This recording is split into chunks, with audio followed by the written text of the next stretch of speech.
If the word Nahua sounds unfamiliar to you, it's probably because you're more used to hearing them referred to as the Aztec. The history is complicated, but the name Aztec was popularized by a German explorer in the 1800s to describe the powerful Mesoamerican empire. It was derived from the word Aztlan, which was the name of the legendary homeland that the people migrated from centuries earlier. But it's probably not what they would have called themselves. Neither Aztec nor Nahua describe a single group of people, but Nahua does describe the larger community of independent city-states who traded with each other, held overlapping beliefs, and spoke the Nahuatl language. By the time the Spanish invaded in 1521, the most powerful of these groups were the inhabitants of the empire's capital city, Tenochtitlan, in modern-day Mexico City. They called themselves the Mexica, which is where the word Mexico comes from. As their influence spread, not always through peaceful means, the Mexica adopted more than 100 local deities into their pantheon, while also inserting their own beliefs and stories. Some legends say the Mexicas began a pilgrimage from Aztlan or a northern location until they were urged to leave by Huitzilopochtli, the god of war and sacrifice. He bid them to leave their homeland and travel until they came to a place where an eagle devoured a snake resting on a cactus. For more than 200 years, they migrated south through land much harsher than the home they left behind. Weeds scratched them as they walked and rocks bit them as they slept. But Huitzilopochtli's guidance eventually led them to a small island in the middle of Lake Texcoco in the Anahuac Valley around 1325. This and most of the other stories we know from Nahua mythology come from pictographic records that describe their history, sacred rituals, and religious beliefs. The Tlatoani, or chief speaker of the empire, was said to own a whole library of these codices before most were destroyed during the conquest. Luckily, a few were kept safe, and the surviving Nahua continued to record their history in more codices for generations afterwards. These codices also tell us that the universe in Nahua mythology is cyclical, so that the end of the world is really just another beginning. In the true beginning, there was nothing but an endless void, from which the dual-natured god Ometeotl formed. You may remember from our gender fluidity episode that Ometeotl was both male and female, made of the god Ometecutli and the goddess Omecihuatl.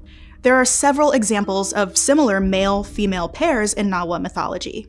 In this binary form, Ometeotl produced 4 sons: Huitzilopochtli, Quetzalcoatl, Tezcatlipoca, and Xipe Totec. Each of them was associated with a specific color, bird, and cardinal direction.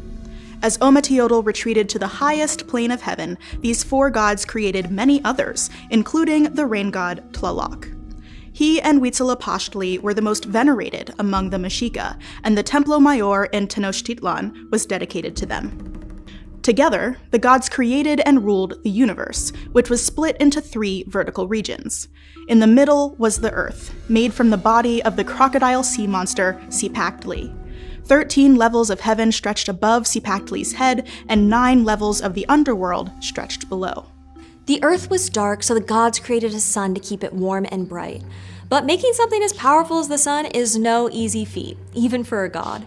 It requires sacrifice, which is a central theme in Nahua mythology. Tezcatlipoca, a god of night who was adopted by the Nahuatl from the indigenous Toltec people, became the son of the first creation, but was a weak nocturnal sun and was overthrown by his brother Quetzalcoatl, a god of wind, life, and light. Thus started the next cycle of the Nahuatl universe, the one where the first humans were made. But the humans became corrupt, and Quetzalcoatl destroyed them with terrifying hurricanes. The few humans who survived escaped to the tops of trees and became monkeys.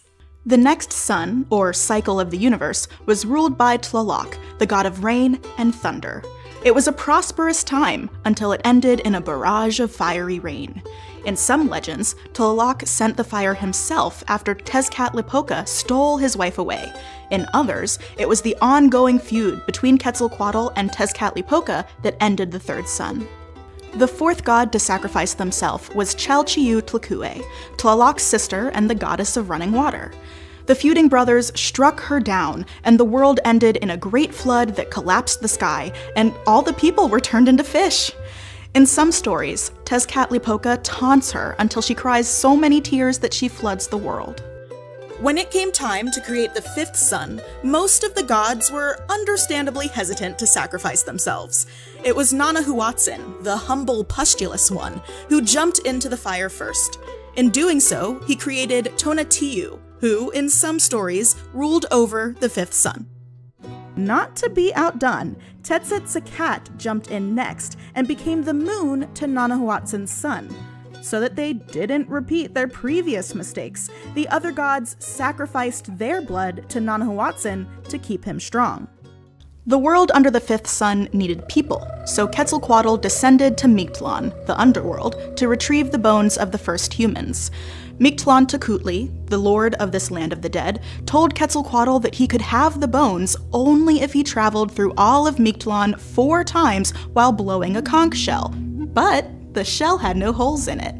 It goes to show that no matter the culture, you can't expect to get anything from a god without first completing some impossible task. Clever Quetzalcoatl called the worms to chew holes in the shell and filled it with bees so that their buzzing would make the horns sing. When Quetzalcoatl carried the bones up to Earth, he ground them up and mixed his blood with the powder to make a paste that was used like Play-Doh to make people. The Nahua believed that they were some of these humans crafted for the fifth sun, and that this world would one day end in a devastating earthquake.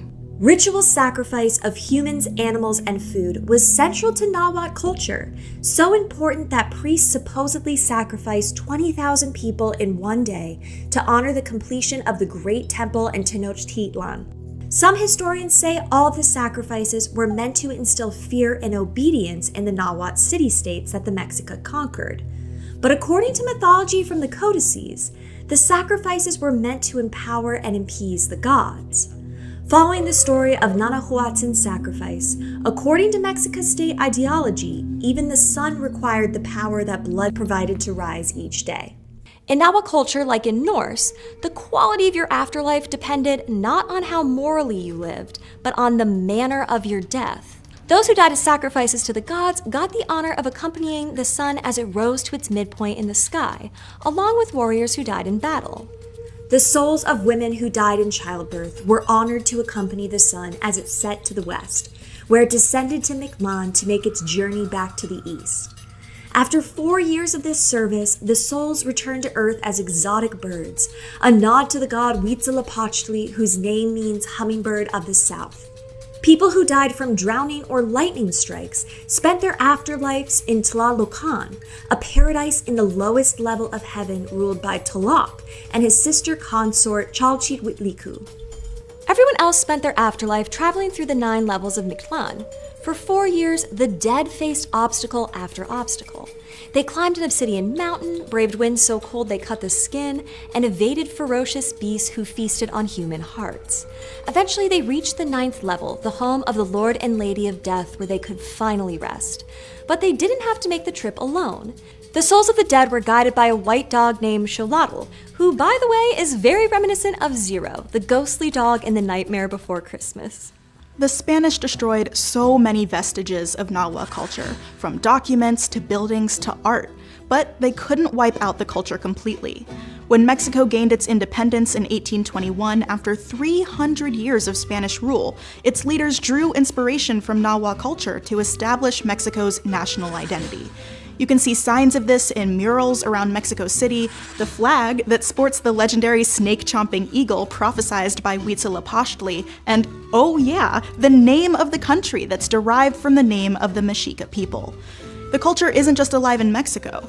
References to Nahua mythology can be found in graphic novels, video games, and other media, if you know how to spot it. Nahua culture is richly complex, with stories that reflect and explain the sometimes confusing duality of nature. Beyond mythology, the Nahua had an interesting political structure, an impressive agricultural system, and 2 calendars. Yet most people these days don't even know them by their real name. Dr. McTee, I know neither of us got to learn much about Nahua culture as school kids, but I'm pretty excited we get to now. Yeah, and I know those little weirdos would have loved all the bloody parts. Oh, for sure.